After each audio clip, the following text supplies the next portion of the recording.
Bismillahirrahmanirrahim. Assalamualaikum warahmatullahi wabarakatuh. Kita masuk pada pertemuan ketiga dari risk management bersama saya. Di pertemuan yang ketiga ini kita akan membahas 4 poin.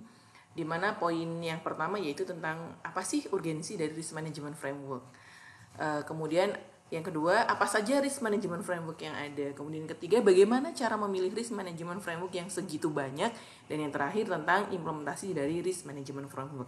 Jadi hari ini fokus kita akan bicara tentang risk management framework. Tetapi sebelum kita bicara jenis-jenis risk management framework beserta karakteristiknya, mungkin mahasiswa perlu tahu ya. Karena sebagai manusia biasa kadang kita kalau tidak tahu apa sih gunanya mempelajari sebuah framework, apa sih gunanya kita menggunakan framework, bahkan sebagian framework ada yang berbayar gitu ya, maka kita akan berpikir repot amat sih pakai framework, ya sudah, jalan risk management jalan aja, jadi merasa nggak perlu gitu. Padahal tanpa adanya sebuah framework atau tanpa adanya kerangka kerja ini, baik kerangka kerja yang berbayar atau kita beli dokumennya atau yang gratis, maka kita sebenarnya tidak punya itu semua. Ya, di sini di slide saya coba gambarkan fungsi dari kerangka kerja. Itu yang pertama itu sebagai panduan atau bahasa lainnya pedoman.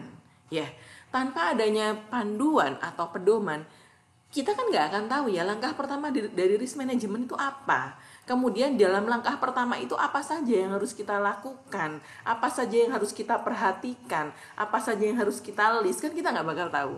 Kemudian bagi saya kerangka kerja sekaligus sebagai sebuah gambaran, karena biasanya dalam kerangka kerja itu ada gambar visual gitu ya, ada sebuah metodologi dan step-step yang digambarkan dalam bentuk diagram, sehingga kita kebayang gitu, oh ternyata melakukan manajemen resiko itu begini toh. Nah itu adalah fungsi dari kerangka kerja yang ketiga, yaitu gambaran. Nah bagi saya kerangka kerja ini juga sebagai sebuah pijakan, karena apalagi kalau kita newbie ya, kita baru masuk ke dunia risk management dan kita nggak tahu harus ngapain, maka kerangka kerja ini adalah sebuah pijakan atau dasar kita untuk melakukan sesuatu. Dan yang berikutnya, bahkan dari beberapa kerangka kerja atau beberapa framework ini sudah menjadi standar internasional, di mana kalau kita sudah mendapatkan sertifikasi layak atau sudah memenuhi semua dari kontrol dari risk management sebagaimana standar internasional tersebut, maka kita bisa dianggap sebagai sebuah organisasi atau perusahaan yang memang sudah memenuhi standar tentang manajemen risiko. Dan yang terakhir, ini adalah sebuah arah atau tujuan ya. Risk management framework itu bisa memberikan kita arahan. Oh ya, kita mau melangkah kemana? Ke kanan, ke kiri, lurus, atau bahkan kita berhenti sejenak, atau kita mundur ke belakang sebentar untuk kemudian menyusun sesuatu yang lebih lebih baik untuk perusahaan kita. Jadi kalau ditanya urgent atau tidak, menurut saya urgent sekali. Perlu atau tidak bukan hanya perlu tetapi wajib. Oke. Apa aja sih sebenarnya risk management framework yang ada di dunia ini?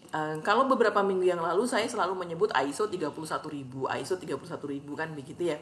Sebenarnya bukan hanya ISO yang ada di dunia ini. Jadi ada banyak sekali framework risk management ini, baik yang dikeluarkan oleh negara gitu ya, atau oleh konsorsium internasional, atau bahkan oleh swasta. Konsultan swasta mereka juga menyusun framework yang bisa kita gunakan. Nah, sebagai akademisi ya, ini adalah panduan yang saya coba ambil. Ini sebuah paper yang dia judulnya adalah melakukan perbandingan gitu ya, a comparison of the main ERM framework, Enterprise Risk Management Framework gitu ya. Jadi dia menyebut main ERM framework. Jadi framework Enterprise Risk Management yang utama gitu ya. Nah, ini saya ambil, saya crop dari dalam naskahnya. Ternyata yang dianggap oleh si peneliti dan timnya itu sebagai kerangka kerja risk management yang utama itu ada 5, sebagaimana yang saya crop. Jadi yang pertama yang dia sebutkan adalah COSO. Kemudian COSO dia bagi menjadi 2 ya, yang versi 2004 dan 2017. Kemudian dia menyebutkan ISO. Kemudian dia juga menyebutkan Australian Standard atau New Zealand Standard 4360. Kemudian yang terakhir dia menukil punya Kanada. Framework for the Management of Risk dari Kanada 2010. Jadi dia membandingkan 5 framework ini. Nah, dari sumber yang lain, kalau kita bicara buku ya, ini sudah saya sebutkan bahwa ini adalah buku utama yang saya gunakan dari Paul Hopkins. Dia menyebutkan beda lagi. Jadi sudut pandang dia, ternyata Kanada tidak dimasukkan ke dalam list risk management standard yang layak untuk dijadikan patokan gitu ya. Paul Hopkins menyebutkan ada 6 itu ada ISO 31000, ada British Standard, kemudian ada IRM, kemudian ada COSO, tetap ada ya, COSO dan ISO 31000 tetap ada, kemudian ada yang 3 bawah itu yang tidak disebutkan di paper sebelumnya. Nah, intinya saya mau mengatakan bahwa framework di bidang risk management itu tidak hanya satu. Ada banyak sekali framework di mana masing-masing framework, kalau kita masukkan kata kunci dari framework tersebut ke dalam Google, maka akan langsung kita dapatkan sebagaimana yang di kanan itu. Jadi, saya masukkan ISO 31000, maka akan ada gambar utama yang keluar di Google bahwa, oh ternyata menurut ISO 31000, langkah-langkah untuk manajemen resiko itu terdiri seperti digambar. Kemudian kalau menurut British Standard, ternyata risk management process menurut British Standard itu sedikit berbeda, walaupun sebenarnya ya mirip-mirip juga ya. Di sini ada report, ada review, ada identify. Cuman beda nama aja. Kalau di sini risk identification, di sini identify. Assess di sini assessment masuknya sebagai kalau di ISO 31000 risk assessment itu kerangka besarnya di dalamnya ada risk identification, analysis dan evaluation. Sedangkan menurut British Standard nggak begitu. Tetapi kalau dilihat dari masing-masing langkah yang ditampilkan oleh masing-masing framework, ya intinya dia metodologinya step by stepnya intinya untuk mengukur resiko dan kemudian membuat mitigasi terhadap resiko tersebut. Termasuk di dalam COSO ya, di COSO ini yang kanan bawah ini juga ada dari mulai objective setting, kemudian event identification, kemudian risk assessment, risk response, dan control activities. Intinya memang dikontrol ini. Nah, ini adalah berbagai jenis risk management framework yang ada di dunia. Kita tidak perlu menguasai semuanya untuk menjadi seorang yang hero gitu ya. Nggak harus semuanya. Minimal satu kita kuasai sampai detail, maka insya Allah itu akan bermanfaat untuk diri kita secara pribadi maupun untuk organisasi yang kita support nanti. Nah, bagaimana sih cara memilih? Kan tuh banyak banget, masa ya diambil, dikopio atau di jus gitu kan, nggak mungkin. Jadi ini adalah salah satu tips yang diberikan oleh CRMS Indonesia. Jadi silakan Anda buka linknya, di situ sudah saya sertakan di crmsindonesia.org.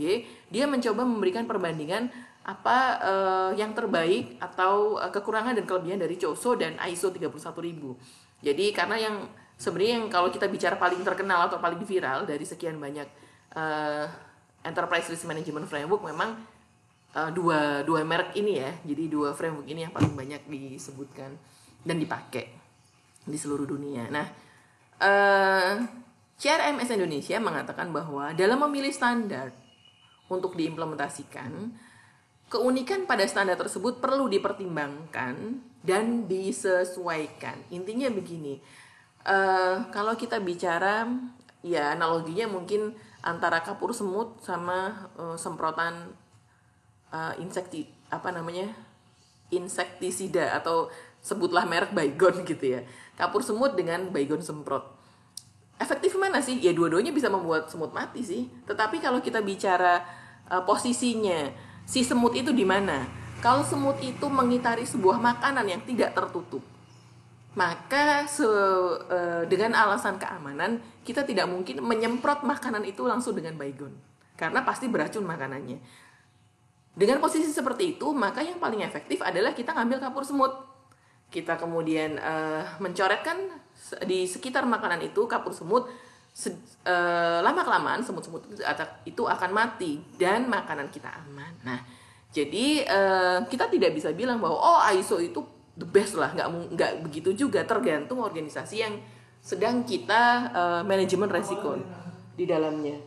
Kalau memang butuh ya, jadi kalau memang perusahaannya itu butuh pakai ISO, ya sudah pakai ISO. Tapi bukan berarti COSO jelek. atau suatu ketika kita memilih COSO, bukan berarti ISO juga jelek. Nah, jadi semua dipertimbangkan dan disesuaikan sebagaimana sasaran, karakteristik dan juga regulasi yang berlaku pada organisasi. Nah, itu yang bilang bukan saya hanya membacakan saran dari Center of Risk Management and Sustainability Indonesia.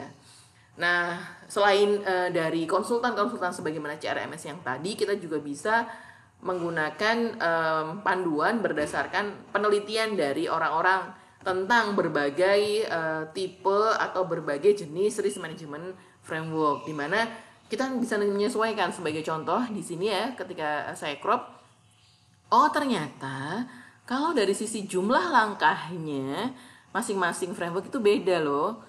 Kalau ISO 31000 lebih detail, maksudnya lebih banyak jumlahnya. Kalau yang dari Kanada cuma 4 langkah. Kalau yang COSO ternyata ada sekian langkah. Nah, itu adalah hal-hal yang bisa juga kita pertimbangkan. Kira-kira kita lebih suka yang mana stylenya. Oke, ini poin terakhir dari inti dari pertemuan 3 tentang pembahasan jenis-jenis risk management framework. Yang terpenting dari pengetahuan kita terhadap risk management framework adalah bagaimana kita mengambil salah satu itu, ya. Taruhlah kita ngambil, kalau saya sudah statement di awal ya, bahwa di mata kuliah kita menggunakan ISO 31000.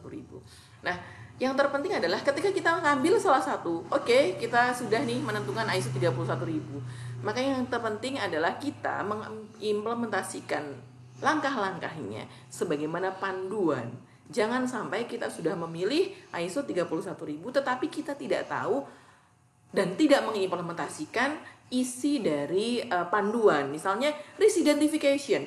Menurut ISO 31000 harusnya yang diidentifikasi adalah semua jenis resiko, baik resiko milik organisasi maupun resiko yang melekat pada individu. Termasuk diantaranya adalah natural risk atau resiko alam, termasuk di dalamnya kebakaran, gempa bumi, banjir, dan sebagainya. Nah, jangan sampai kita sudah memilih framework yang bagus, tetapi kita tidak memahami framework tersebut. Itu yang jadi concern dari mata kuliah kita sebenarnya.